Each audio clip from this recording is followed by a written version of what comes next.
सहनाववतु सहनौ भुनक्तु सह वीर्यं करवावहै तेजस्विनावधीतमस्तु मा विद्विषावहै। ओम शांति शांति शांति। वैदिक जीवन पद्धति की इस कक्षा में आप सबका हार्दिक स्वागत है, अभिनंदन है। शुचिता का प्रकरण चल रहा है और जिसमें यह बात हमने पिछली कक्षा में समझने का प्रयास किया कि भाव की शुद्धि सर्वोपरि है। यदि हमारे भाव शुद्ध हैं, हमारे अंदर का यदि व्यवहार ठीक ठीक कार्य कर रहा है जगत में, तब तो हमारे जीवन का उत्कर्ष होगा।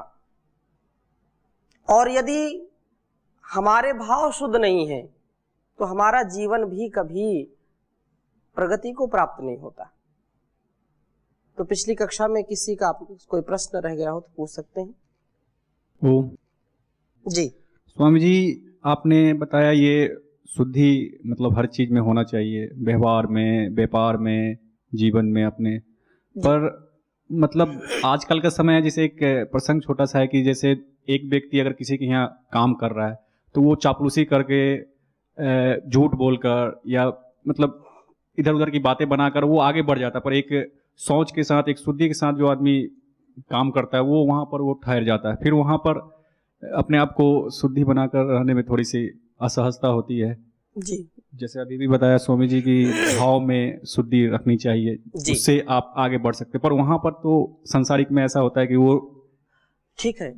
संसार में जो भी मनुष्य दूसरों की चापलूसी करता है, दूसरों के साथ छल कपट का व्यवहार करता है, आगे बढ़ जाता है, दूसरों के साथ झूठ बोल करके अपने कार्यों को सिद्ध करता है, वो जो व्यक्ति चापलूस है, वो व्यक्ति जो झूठा है, वो व्यक्ति जो दूसरों को धोखा देता है, लेकिन अपने जीवन में कभी भी वो धोखा नहीं चाहता।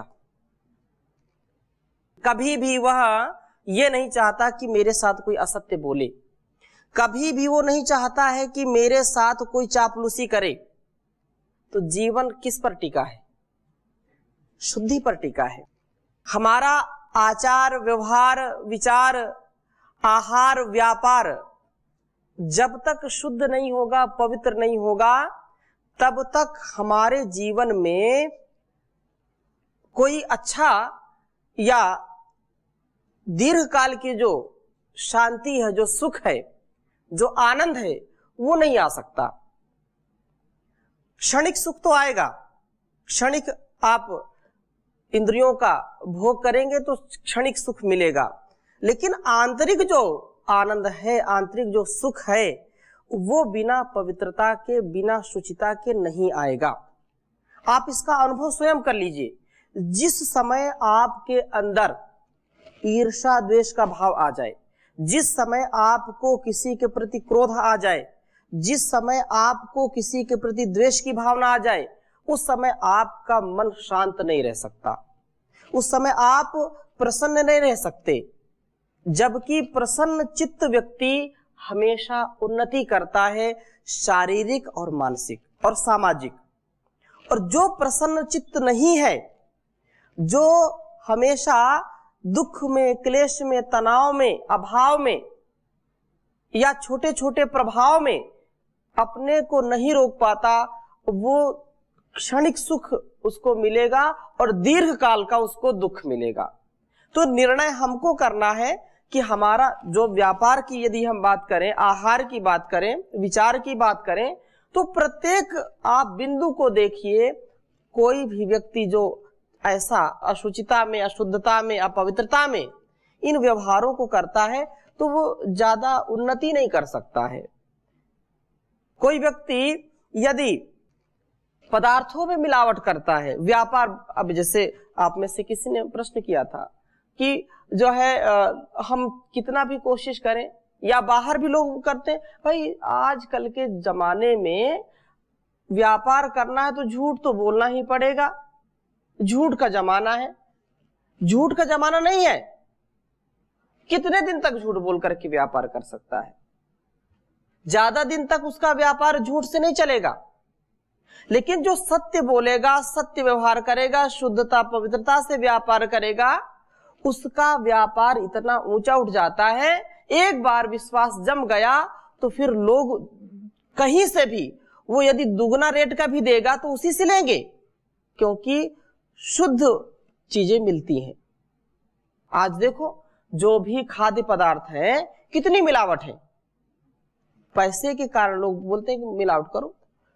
नकली दूध, नकली घी, नकली खोया, नकली जो है अन्य जो भी खाद्य पदार्थ है, पता नहीं कैसे कैसे लोगों का जो है स्वभाव हो गया है कि अपने जीवन में अशुद्धता का आधान करके जीवन को इतना जो है सुखमय बनाना चाहते हैं। ऐसी झूठी और जो बिना जिसके जो है लोगों का कल्याण नहीं हो सकता है, उस चीज को छोड़ करके झूठ और फरेब से लोग अपने को उन्नत बनाना चाहते हैं, जो कि बिल्कुल उचित नहीं है।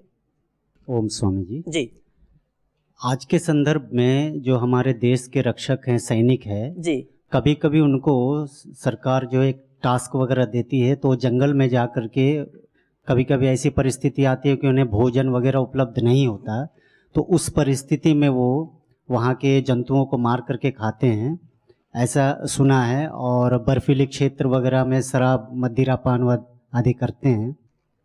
तो उनके लिए हमारे वेद में इससे बचने के लिए कोई उपाय सुझाए हैं या नहीं?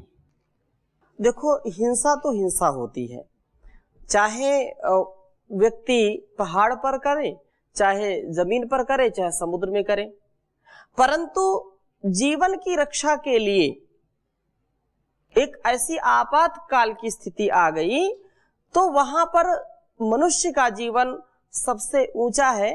और उसको अपनी रक्षा के लिए यदि जो सैनिक है, एक सैनिक यदि सीमा पर रक्षा करता है तो राष्ट्र बचता है। तो सैनिक के जीवन का बहुत मूल्य है, बहुमूल्य जीवन उसका है। और ऐसे में यदि वो अपने जीवन की रक्षा के लिए कैसी परिस्थिति में रहता है, बर्फीली पहाड़ियों पर रहता है, या उसको खाने की जब कोई बहुत ज्यादा समस्या होती है तो आपातकाले मर्यादा नास्ति। लेकिन वो योगी के लिए नहीं है, सन्यासी के लिए नहीं है। उसमें वो अपने को इतना सक्षम बनाए, योगी सन्यासी जो इस जीवन को जीना चाहता है।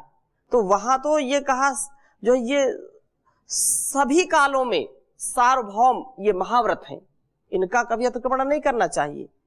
लेकिन एक जो सामाजिक जीवन व्यतीत करने वाला व्यक्ति है, उसको अगर ऐसा कभी करना पड़ता है, और आप जो बोल रहे हैं कि जो मदिरा पान करते हैं, तो मदिरा पान जो लोग करते हैं, एक तो ये है कि जो भी आसव उसको बोलते हैं, आसव, तो आसव हमारे रोगों के उपचार के लिए बनाते हैं। लेकिन लोग उसको नशे में अपने जो है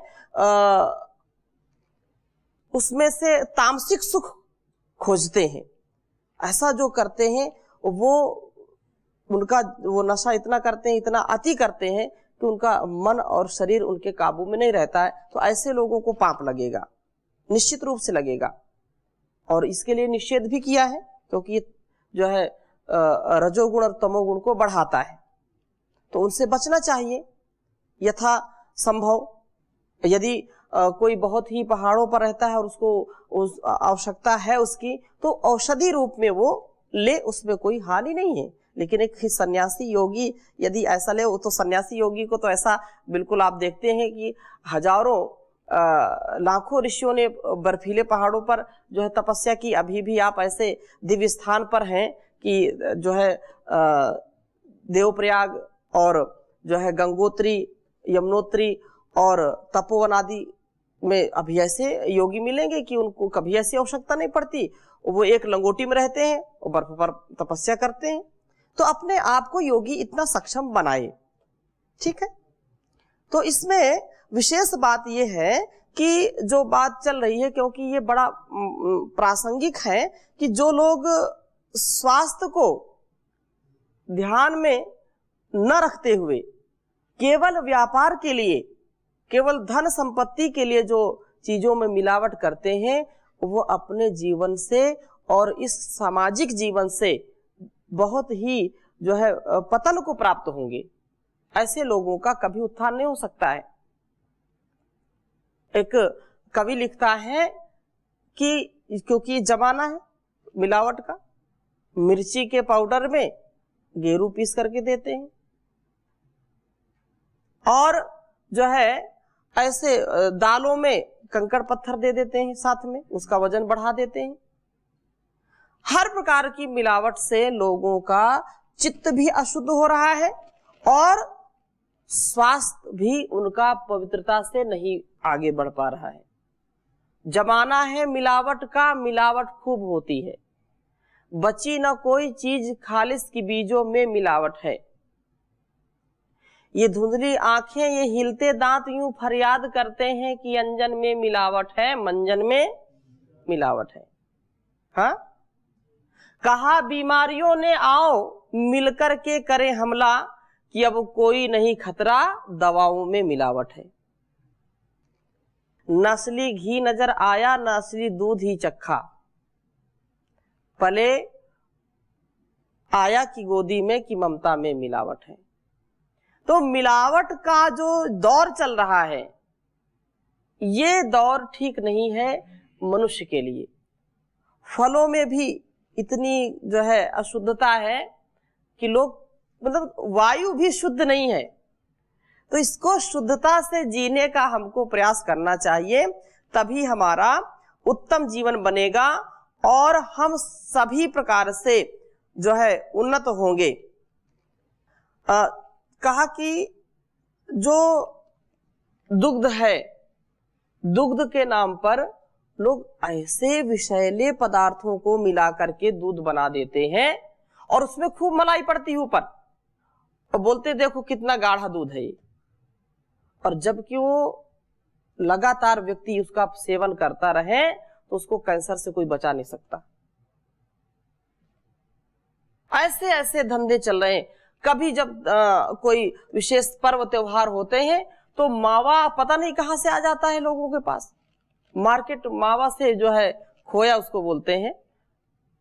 खोया नाम पड़ गया, खोया कैसे? तो हाँ, खोया मतलब वो पाया है, वैसे मावा को खोया भी बोलते हैं कहीं कहीं, और कहीं कहीं मावा बोलते हैं। जहां मावा बोलते हैं वहां खोया नहीं बोलते, वो लोग खोया क्या है। जहां खोया बोलते हैं वहां मावा नहीं जानते मावा क्या है।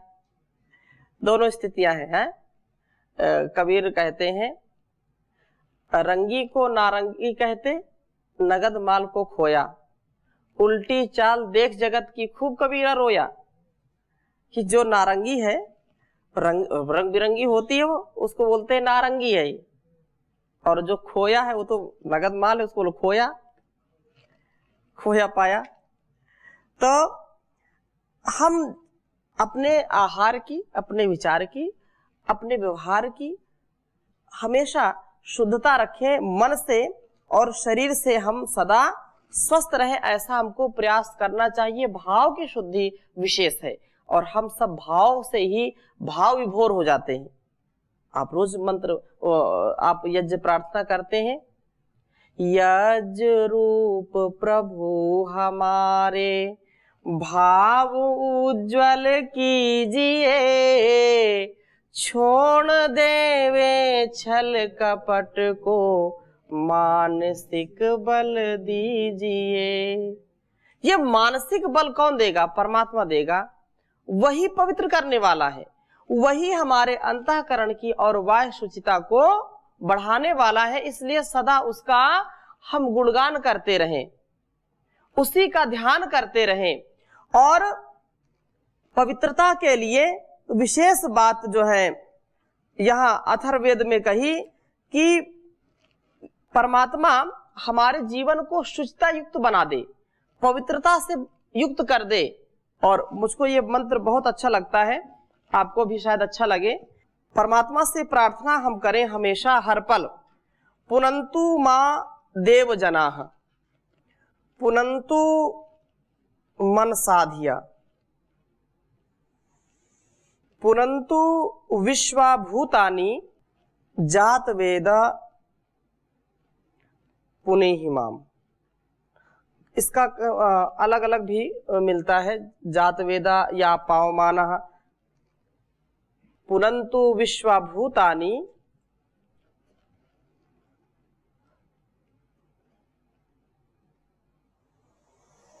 जात वेदा और पावमाना दोनों शब्द मिलते हैं। तो यहां लिख लीजिए आप पावमानः, पवमानः, पवमानः,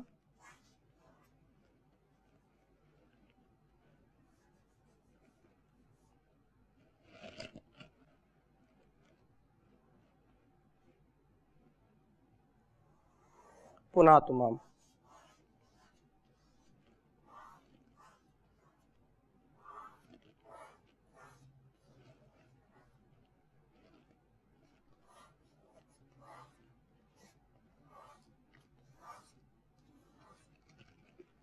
उच्चारण करेंगे, पुनंतु मा देव जनाः,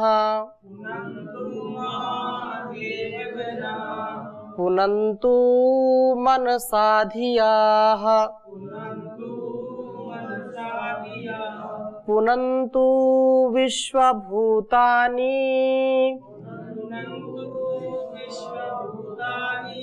पावमानः पुनातु मां।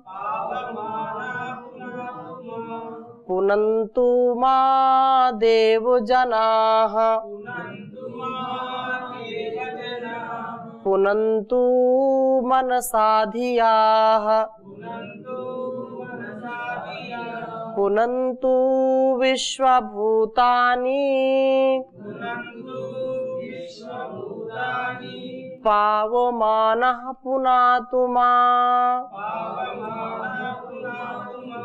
पावमानः पुनातु मां। तो ये प्रार्थना अथर्ववेद की है और ये बात कही कि दिव्य गुणों वाले देव जनाः, दिव्य गुणों से युक्त जन, माँ मुझको पुनातु पवित्र करें, और जो मनसा या मनवा जो मननशील मनुष्य हैं वो भी मुझे धिया बुद्धि और कर्म के द्वारा पुनंतु पवित्र करें। पुय पवने धातु है ना, तो पवमानः पुनातु माम। पवन शब्द होता है ना, पवनः, तो पवन बोलते हैं वायु को, और वायु हमारे वातावरण को क्या करता है, शुद्ध करता है, पवित्र करता है। तो पुनंतु विश्वभूतानि पवमानः पुनातु माम, तो वह पवमान जो पवित्र करने वाला है वह हम सबको पवित्र करे, पुनंतु पवित्र करे, और विश्वा सब भूतानि भूत पुनंतु मुझे पवित्र करें।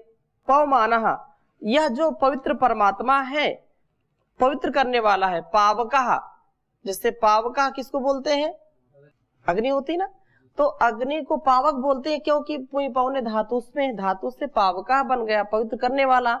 और पवनः, वो भी पुई पवने धातु से बनता है, पवनः।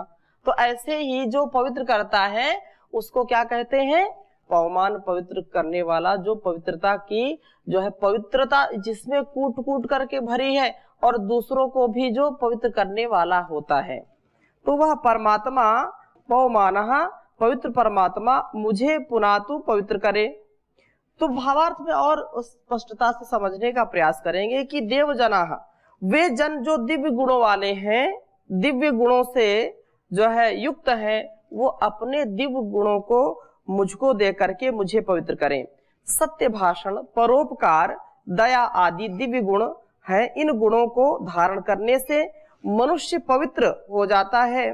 जिन जनों से दिव्य गुण जो है मिलते हैं तो उनके प्रति भी वह आदर का भाव रखता है और दिव्य गुणों से जो जन रहते हैं उनको क्या कहते हैं? देवजन कहते हैं। वो देवता है, देवत उनको अपने व्यवहार से वो दीप्तित करते हैं, सबको प्रकाशित करते हैं। और दान से भी वो जो कुछ भी उनका होता है वो उनके लिए है तो होता ही है, लेकिन दूसरों को भी वो देते हैं। वही देवता है जो कुछ देने वाला है, तो वो देवजना कहलाते हैं। और मनवा यहाँ पर जो कहा मननशील अथवा मनसा, जो मन के द्वारा मननशील मनुष्य मेरी जो बुद्धि को पवित्र कर मुझे पवित्र करे। पवित्र और अपवित्र कर्मों का मूल बुद्धि होते हैं, क्योंकि बुद्धि की शुद्धि परम आवश्यक है। यदि हमारी बुद्धि ठीक है, धिया धिया आया ना, तो आप रोज बोलते हो धीमहि धियो यो न प्रचोदयात्। तो यहाँ भी वो प्रार्थना कही कि मनसा अथवा मनवा धिया जो बुद्धि है, इसलिए श्रेष्ठ गायत्री मंत्र में भी बुद्धि के लिए प्रार्थना है। बुद्धि के पवित्र हो जाने पर कर्म अपने आप स्वयं पवित्र हो जाते हैं। जब तक हमारी बुद्धि काम नहीं करती है ठीक ठीक, तो बोले आपकी बुद्धि खराब हो गई है क्या, बुद्धि को ठीक करो। तो बुद्धि की शुद्धि कैसे होती है?